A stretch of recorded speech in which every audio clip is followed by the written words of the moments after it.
மிருகத்துக்கான உணர்வும் இப்போ நீங்கள் சொன்னதில் நான் நல்லா புரிஞ்சுக்கிறேன். கடவுளுக்கான உணர்வு தான் என்னால் இப்போ புரிஞ்சுக்கிறேன். கடவுளே நீங்கள் தானுங்க. கடவுள் வெளியவே கிடையாதுங்க. இல்லை நான் இப்போ நீங்கள் ஒரு ஆள் இல்லைன்னா இப்போ நான் வந்து புலிக்கான உணவு இன்னொரு உயிரை நான் படைக்கல. உணவு போட்டுங்க, உணவு பழக்கமே வேணாங்க.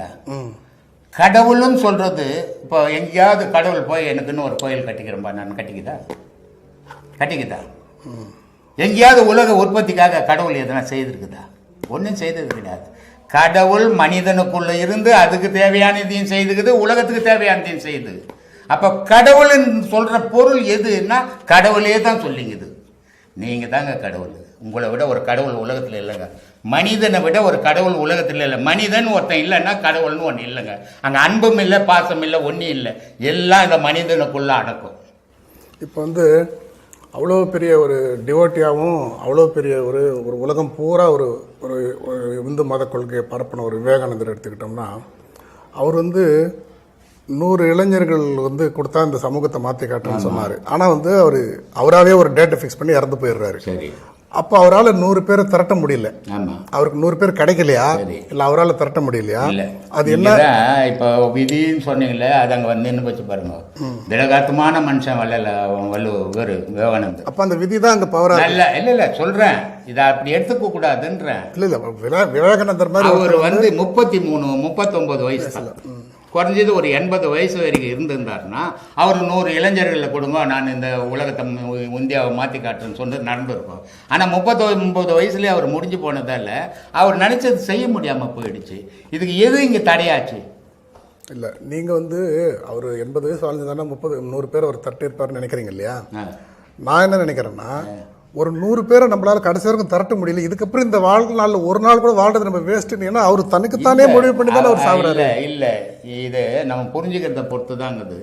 அவர் இந்த உலக இளைஞர்களுக்கு தன் மன இயக்கத்தை அவர் உறுதியை வகுத்து கொடுத்தாரு. உங்களால் முடியும், நீங்கள் நினைச்சா எதையும் மாற்ற முடியுன்ற ஒரு உறுதியை கொடுத்தாரு அவர். அதை அந்த ஒவ்வொரு இன்னைக்கு நீங்கள் பேசி நிற்கிறீங்க 100 இளைஞரை கொடுத்தா ஏன் அவர் பேசலன்னா நீங்கள் பேச போகிறது இல்லை இந்த வார்த்தையை. அப்போது இந்த இந்தியாவில் உள்ள இளைஞர்களை ஆர்வத்தோடு நல்ல முறையில் நடத்தணும் அப்படின்னு அவர் ஆசைப்பட்டார். ஆனால் அவருடைய ஆசைகள் நடக்கலை. மனிதனுடைய கனவெல்லாம் நிறைவேறிச்சுன்னா கடவுளுக்கே வேலை இல்லையே. ஆனால் மனிதன் 1000 கனவுகள் காணுவான். அந்த கனவுகளில் சிலது அவனுக்கு தேவையானது அவனுக்கு கிடைச்சிட்டு தான் கிடைக்குமே தவிர எல்லாமே கிடைக்கிறது இல்லை. ஒரு மனிதனுடைய வாழ்க்கையில் எப்படியோ வாழ்னான், ஒன்றுமே இல்லை, எதுவுமே தெரியாது, அவன் எல்லாத்தையும் சாதிப்பான். எல்லாம் தெரிஞ்சிருக்கும், எல்லா திறமையும் இருக்கும், அவன் முட்டாளாக இருப்பான். இதுக்கு எங்கே எது காரணம்னு யாரும் கண்டுபிடிக்க முடியாதுங்க. அப்போ வந்து ஒருத்தன் வந்து அவன் எவ்வளோ தன்னம்பிக்கையாக இருந்தாலும், அவன் எவ்வளோ தான் கஷ்டப்பட்டு உழைத்தாலும், அவன் என்ன தான் வாழ்க்கையில் அவன் வந்து உருண்டு புரண்டு எழுந்து வந்தாலும், ஆனால் அவனுக்கு என்ன நிர்ணயிக்கப்பட்டதோ, அவனுக்கு என்ன முடிவடையப்பட்டதோ அதுதான் வந்து முடிவடையும். அப்போ அதனால் அவன் என்ன முயற்சி செஞ்சாலும் அது வந்து வேஸ்ட்டு தான். அதுக்குன்னு முயற்சி பண்ணாத உள்ளே உட்காந்துக்கூடாது. அவன் மனுஷனே இல்லை, அது போடுவான், மிருக மாதிரி ஆகிடுவான். அவன் முடிவு பண்ணி இருக்கட்டுங்க. நான் என்னுடைய முயற்சி இருக்குதுங்க, எனக்கு அறிவு இருக்குதுங்க, நான் என்னுடைய செயலை நான் தொடங்கணும். அவன் தான் மனுஷன். விதி இருக்குதுங்க, நிர்ணயிக்கப்பட்டதுங்க, உள்ளே பார்த்துருந்தானே அவன் மனுஷன்லேயே சேர்க்க இல்லையா? ஆபரகாலிங்கர் எடுத்துக்கிட்டோம்னா, அவங்க அம்மா, அவர் குழந்தையா இருக்கும்போது அவங்க அம்மா இறந்துடுறாங்க. சரி. அப்புறம் ஆபரகாலிங்கருடைய அப்பா வந்து அப்போ வந்து அவர் வந்து பல தொழில் வேலை செய்கிறார். அவர் கார்பெண்டராக என்னென்ன வேலை செய்கிறார். கடைசியில் ஒரு லெவலில் செருப்பு தைக்கிற லெவலுக்கு கூட வராரு. அப்போ போய் வேற ஒரு பொண்ணை கல்யாணம் பண்ண வராரு. அந்த அம்மா தான் இவரை வந்து சிற்றண்ணியாக வளர்க்குறாங்க. அப்படி ஒரு தாய்ப்பாசத்தில் வளர்க்குறாங்க. அப்போ இந்த பிரெட்டெல்லாம் க்யூவில் நின்று கவர்மெண்ட்டில் நின்று வாங்கணும், இந்த மாதிரிலாம் வாங்கிட்டு வந்து கொடுத்து வளர்க்குறாங்க.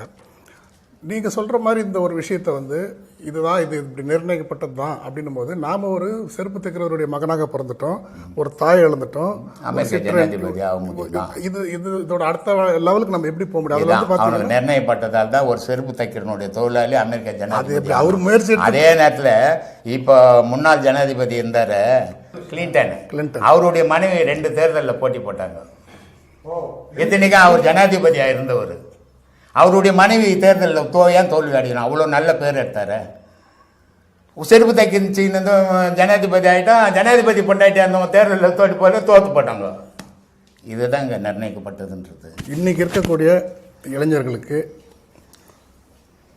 ஆன்மீகவாதியாக இருக்கிறவங்களாகட்டும், ஜோதிடர்களாகட்டும், யாராக இருக்கட்டும், அவங்களுக்கான என்ன நம்பிக்கையை தரீங்க அப்படிங்கிறது 2 வார்த்தை. இன்னொரு விஷயம், இத்தனை விதிகள், இவ்வளோ ஆன்மீகவாதிகள் இவ்வளோ பேர் எல்லாத்தையும் சொல்கிறாங்க. ஒரு சம்பவத்துக்கு அப்புறம் தான், அது ஒரு பூகம்பம் ஆகட்டும், ஒரு சுனாமி ஆகட்டும், இந்த மாதிரி ஒரு கொரோனா வைரஸ் காலமாகட்டும், இந்த மாதிரி ஏதோ ஒரு மிகப்பெரிய ஒரு பெரிய பாதிப்பு ஏற்படுத்துனதுக்கு அப்புறமா தான் அவங்க பல அடையாளங்களை சொல்கிறாங்க, பல உதாரணங்களை சொல்கிறாங்க. ஆனால் இது வரைக்கும் யாருமே முன்கூட்டியே வந்து எதையுமே ஏன் சொல்லி தடுக்கல? கொரோனாஸை பற்றி எல்லாரும் டிவியில் வரிசையாக வருது. கை கழுவுங்க, 2 வினாடி கழுவுங்க, 4 வினாடி கழுவுங்க. இதை ஒருத்தர் சொன்னார், சரி அவர் சொல்லிட்டார். ஒருத்தர் வரவெல்லாங்க அதையே சொல்கிறாங்க. இதனால் என்ன பயன்? அதுக்கு சொல்யூஷன் என்ன அதை சொல்லு. கொரோனாஸ்ன்றது அது என்ன கையில் தான் இருக்குமா? சட்டில் இருக்காதா, வாயில் இருக்காதா, மூக்கில் இருக்காதா, கண்ணில் இருக்காதா, வீட்டில் இருக்காதா, தெருவில் போனால் தான் வருமா? அப்படி இல்லை, அது ஒரு வைரஸ். அது எங்கே வேணாலும் வரலாம். ஆனால் அதுக்கு சொல்யூஷன் சொல்லுங்க அப்படின்ட்டு ஒரு வீடியோவில் சொன்னேன் நான். கொரோனாஸ்ன்ற நோய் என்ன பண்ணுது, அதுக்கு நம்ம என்ன பண்ணணும்? இந்த கையை கழுவினு காலை கழுவினு அந்த போகாது. அது நுரையீரலில் நீர் கட்டும். நீர் கட்டி என்ன பண்ணும்? அந்த நீரை சளியாக்கிடும். சளியை அந்த துவாரங்களை, மூச்சு வர துவாரங்களை, குழாக்களை அடைச்சி மூச்சு வராத திணறடிச்சு கொள்ளும். அப்போ இப்போ இதுக்கு இந்த விஷயத்துக்கு நம்ம என்ன பண்ணால் அது சீராகும் அப்படின்னு சொல்லியிருந்தேன் நான். மூச்சு பயிற்சி பண்ணுங்க. எப்போவும் அந்த நுரையீரல் சூடாக இருந்ததுன்னா நீர் கட்டாது. நீர் கட்டலைன்னா சளி கட்டாது. சளி கட்டலைன்னா கொரோனாஸ்ன்ற பேச்சுக்கு இடம் இல்லைன்னு எத்தனை பேர் கேட்டாங்க. எந்த இதில் வந்தது சொல்லுங்கள்?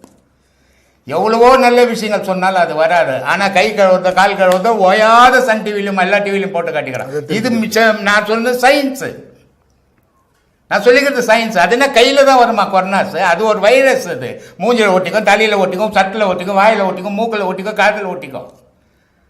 இது அவங்கவுங்க ஒரு கற்பனை பண்ணி பேசுகிறான். ஆனால் நமக்கு தேவை எது? அவன் உயிர் பழைக்கணும். உயிர் பழைக்கிறதுக்கு என்ன தேவை?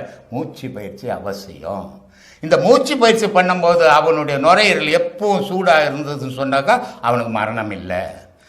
நுரையீரல் எப்போ கோல்டு தழுவுதோ அவன் யாராக இருந்தாலும் சாதாரண கொரோனாஸ் இல்லாதவங்களும் சேர்த்து தான் போகணும்.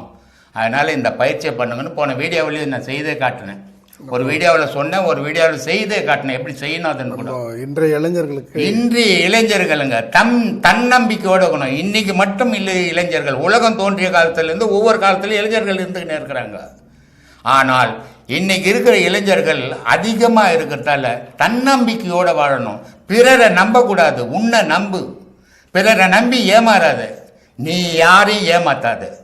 நான் ஏன் இன்னைக்கு இருக்கிற இளைஞர் சொல்கிறேன்னா, அப்போ அதுக்கு முன்னாடி இருந்த இளைஞர்கள்லாம் எப்படின்னா, வீட்டுக்கு ஒருத்தர் ஏதோ ஒரு சேல்ஸ்மேன் வந்தால் கூட எங்கள் அப்பா அம்மா வெளியில் போயிருக்கிறாங்க, அவங்கள கேட்டு சொல்கிறேன் வாங்குறதா இல்லையான்னு அப்போ சொல்லுவாங்க. ஆனால் இன்னைக்கு இருக்கிற பெருங்க எப்படின்னா, பசங்க வெளியில இருக்கிறாங்க, பசங்களை கேட்டு சொல்றேன்றாங்க. ஏன்னா பெரியவங்க எல்லாரும் கூட பசங்களுடைய குழந்தைகள் தாய் தகப்பன் அன்புக்கு கட்டுப்பட்டு இருந்தாங்க. இன்னைக்கு தாய் தகப்பன்கள் குழந்தைகள் பயத்துக்கு கட்டுப்பட்டு இருக்கிறாங்க. அதனால மாறி போச்சு. அதனால இளைஞராக இருக்கட்டும், முதியோராக இருக்கட்டும், முதியோர் தாய் தகப்பனுங்களுக்கு சொல்றேன், எந்த பிள்ளைங்களையும் நம்பாதீங்க. உங்களுடைய கடமைகளை செய்யுங்க. அவங்கள படிக்க வைக்கணும், அவங்களுக்கு துணிமணி கொடுக்கணும், அவங்கள வாழ வைக்கணும். அது நீங்கள் பெற்றதனுடைய கடமை. ஆனால் அவன் காப்பாற்றுவான்னு நம்பி ஏமாந்து வருத்த துக்கத்தில் விழாதீங்க. அதே மாதிரி இளைஞர்கள் எந்த வெளி செயலையும் யாரையும் நம்பாதீங்க. உங்களை நம்பி ஒரு வைராக்கியத்தோடு உங்கள் வாழ்க்கையை பயணம் பண்ணுங்க. உங்கள் வாழ்க்கை கண்டிப்பாக வெற்றி அடையும். யாரையும் ஏமாற்ற விரும்பாதீங்க. நீங்கள் எங்கேயும் போய் ஏமாறாதீங்க. இன்னொருத்தனை நம்ம ஏமாந்தோம்னா ஏதோ ஒரு இடத்துல நம்மளை ஏமாற்ற ஒருத்தன் காத்திருப்பான். இதுதான் உலக நீதி. பரிகாரம்னா கூட ஏமாத்துறது. ஆமாம், அது தேவையற்றது. பரிகாரம்ன்றதால எவனையும் உலகமே இவ்வளோ நாளாக பரிகாரம் பண்ணிடுதுங்க, நல்லா இல்லையே. பரிகாரம்ன்றது ஒரு பொய்யான விஷயம். ஒரு மனுஷனுக்கு ஒரு பயத்தை உண்டாக்கி நம்பிக்கையை உண்டாக்குறது. அது பணம் பறிக்கிறக்கூடிய விஷயம். அது ஏன் தேவையற்றது? உங்களை நம்புங்க. உங்களை நம்பாத போது தான் இதுக்கெல்லாம் நீங்கள் ஈடுபடுறீங்க. உங்களை நம்பினீங்களா, என்னை யாரும் ஒன்றும் பண்ண முடியாதையா, எந்த பரிகாரமும் எனக்கு தேவையில்லையா, நான் உழைப்பு இருக்குது, நான் சாப்பிட்றேன், அந்த தன்னம்பிக்கை உங்களுக்கு வந்துடுச்சுன்னு சொன்னால் எந்த பரிகாரமும் தேவையற்றது. அதாவது இன்றைய இளைஞர்களுக்கு ஐயா என்ன சொல்கிறாருன்னா, 1000 தான் இருந்தாலும் தன்னம்பிக்கை தான் ரொம்ப முக்கியம்.